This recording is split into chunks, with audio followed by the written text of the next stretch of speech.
서울 소재고등학교에 재학 중인 어양은 지난해 친한 친구와 크게 다툰 뒤 학교에서 급식을 혼자 먹는 등 친구들과 떨어져 혼자 생활하는 순간이 많아졌다고 전해왔는데요. 이듬해 고3을 앞두고 대학과 관련된 고민도 많았지만 부모님과는 어릴 적부터 깊은 대화를 해본 적이 없다고 해요. 어양은 함께 상의하거나 털어놓을 어른이 없어서 힘들다고 합니다. 혼자 속으로 골마가는 느낌이라며 문제를 상담할 믿을 만한 어른을 필요로 했죠. 이처럼 학령기의 아동 청소년의 정신건강 지표가 점점 악화되고 있습니다. 이 학생들을 돕는 학교 상담 전문가가 바로 전문상담교사입니다. 경기 성남의 중학교에 다니는 15살 비양도 마찬가지 이야기를 전해왔습니다. 부모님으로부터 성적 관련 압박을 받을 때마다 극도의 스트레스를 받는다고 하는데요. 마땅히 솔직하게 도움을 청할 곳을 찾지 못했다고 합니다. 비양은 위클래스 선생님은 학교에 한 명뿐인데 여러 친구들의 이야기를 듣느라 늘 바빠 보인다고 합니다.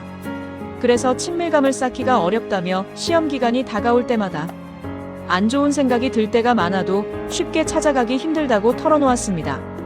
지난 10일 교원단체 좋은교사운동본부가 건강보험 심사평가원 데이터를 분석한 결과 지난해 5세부터 19세 사이 아동 청소년 중 24만 800명이 ADHD나 우울증 진단이나 치료를 받았다고 하는데요.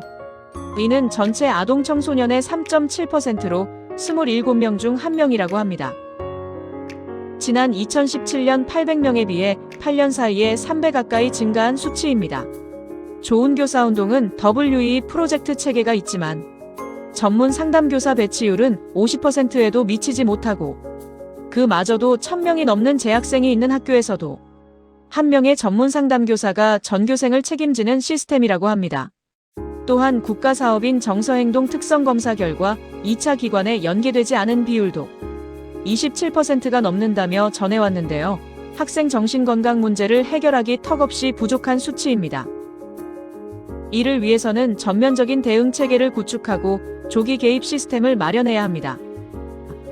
초중등교육법 19조 2항 등에 따르면 학교는 교내에 전문 상담교사나 전문 상담순회교사를 배치해야 하지만 지난해 기준 전문 상담교사가 0명인 학교는 전체의 절반을 넘는다고 합니다. 더불어민주당 김문수 의원이 교육부로부터 받은 자료에 따르면 지난해 전국 초중고등학교와 특수학교 1만 2119곳 중 전문 상담교사가 배치된 학교는 5043곳으로 전체의 41.6%로 나타났습니다. 전문 상담순회교사를 포함해도 배치율은 48.4%에 불과했다고 합니다. 하지만 최근 몇 년 사이 학교에 적응하지 못하거나 자살 위험군에 속하는 학생 수는 꾸준히 증가하고 있습니다. 국민의힘 조정훈 의원실이 교육부와 전국교육청으로부터 받은 자료에 따르면 지난 2023년 기준 자살한 초중고등학생 수는 214명으로 역대 가장 많은 것으로 나타났습니다. 국제아동권리 비정부기구 NGO 세이브 더 칠드런은 지난 8일 이재명 정부의 8대 국정과제를 발표하고 아동 마음 건강 지원을 위한 전문 상담교사 배치 법정 기준을 제안하기도 했습니다. 박남기 광주교대 교육학과 교수는 심리적 어려움을 호소하는 아이들을 위해 학교 차원에서 상담교사 충원이 되지 않을 경우에는 지역사회 상담센터에 연계해 도움을 줄 수 있어야 한다며 학교에서 SNS 소셜 네트워크 서비스 사용에 대한 교육 등을 통해 예방책을 같이 마련해야 한다고 덧붙였습니다. 마음 건강에 대한 지속적이고 체계적인 지원이 필요한 것 같습니다.